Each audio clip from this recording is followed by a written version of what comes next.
सी कहानी में आपका स्वागत है दोस्तों।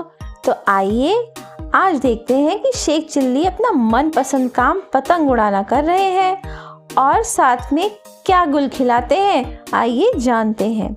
शेख चिल्ली इस समय घर का वही काम कर रहे थे जिसमें उन्हें सबसे ज़्यादा मज़ा आता था, पतंगबाजी।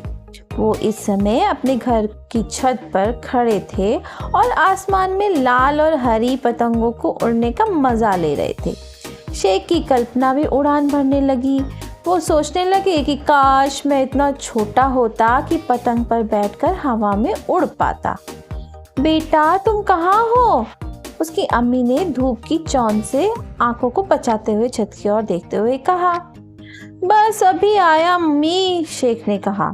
काफी दुखी होते हुए उसने अपनी उड़ती पतंग को जमीन पर उतारा और फिर दौड़ता हुआ नीचे आ गया। शेख अपनी माँ की इकलौती औलाद था। पति की मौत के बाद शेख ही उनका एकमात्र अपना था, इसलिए अम्मी शेख को बहुत प्यार करती थी। बेटा झट से इसमें 8 आने का सरसों का तेल लेके आ जाओ, उन्होंने कहा और अठन्नी के साथ साथ शेख को एक गिलास भी थमा दिया। तेल जरा सावधानी से लाना और जल्दी से वापस आना, रास्ते में सपने नहीं देखने लग जाना। तुम मेरी बात सुन रहे हो ना? हाँ अम्मी, आप बिल्कुल फिक्र ना करें। जब आप फिक्र करती हैं तब आप कम सुंदर लगती हैं, शेख ने अम्मी से मजाक करते हुए कहा। कम सुंदर? उसकी माँ ने हताश होते हुए कहा। मेरे पास सुंदर लगने के लिए पैसे और वक्त दोनों ही नहीं है। अच्छा, अब चापलूसी बंद कर फटाफट बाजार से जाकर तेल लेके आ जा। शेख दौड़ता हुआ बाजार गया।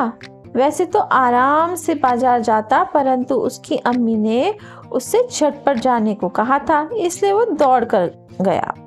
लाला जी, अम्मी को 8 आने का सरसों का तेल चाहिए, उसने दुकानदार से कहा।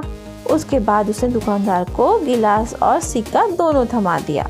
दुकानदार ने एक बड़े पीपे में से 8 आने का सरसों का तेल नापा और फिर वो उसे गिलास में उड़ेलने लग गए। गिलास जल्दी से पूरा भर गया। भाई इस गिलास में तो बस 7 आने का ही तेल आएगा, उसने शेख से कहा। मैं बाकी का क्या करूं? क्या तुम्हारे पास और कोई बर्तन है या फिर मैं तुम्हें एक आना वापस दे दूं? शेख दुविधा में पड़ गया। उसकी अम्मी ने तो उसे ना तो दूसरा गिलास दिया था और ना ही पैसे वापस लाने को कहा था। वो अब करे भी क्या?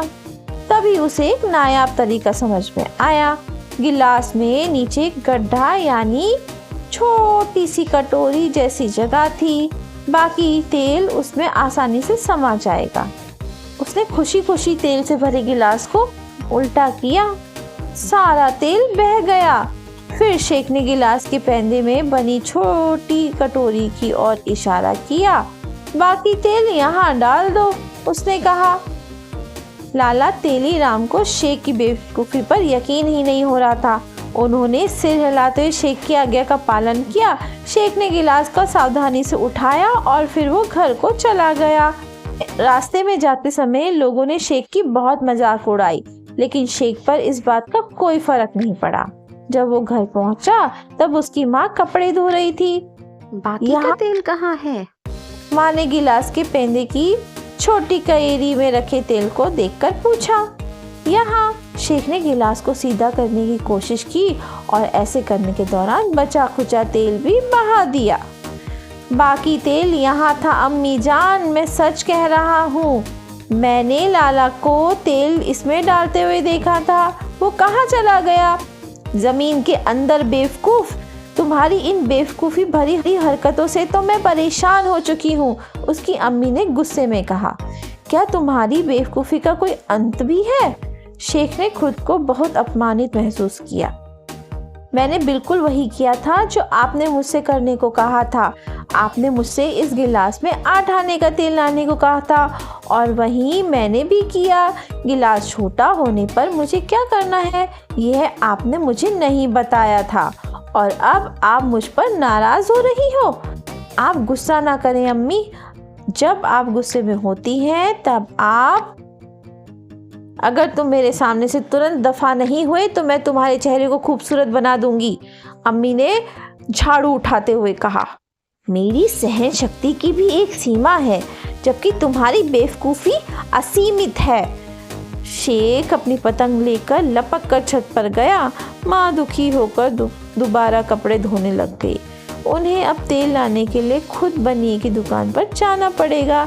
शेख ने बहुमूल्य समय के साथ साथ बेशकीमती पैसों का भी गंवा दिया। उसके बावजूद उनका मानना था कि उनका बेटा बहुत ही आज्ञाकारी और प्यारा है। तभी किसी ने बाहर से दरवाज़ा खटखटाया।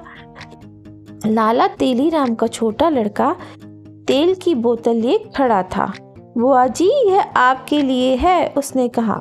बुआ जी, यह आपके लिए है, मेरे पिताजी ने इसे भेजा है।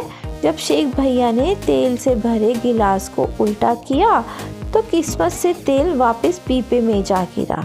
भैया कहाँ है? उन्होंने मुझे पतंग उड़ाना सिखाने का वादा किया था। ऊपर है, जाओ, जाके तुम भी पतंग उड़ाओ उसके साथ। बेटा, तुम छत पर चले जाओ, शेख की माँ ने तेल लेते हुए और उस छोटे लड़के के गाल को थपथपाते हुए कहा। फिर वो मुस्कुराती हुई दोबारा अपने काम में जुट गई। तो देखा आपने कि शेख चिल्ली की बेवकूफ़ी भरी हरकतों से माँ परेशान तो हुई, पर माँ का प्यार उसके लिए कम नहीं हुआ, क्योंकि माँ तो माँ होती है। तो अगर आपकी मम्मी आपको बहुत प्यार करती है तो जल्दी से लाइक करो एंड शेयर करो।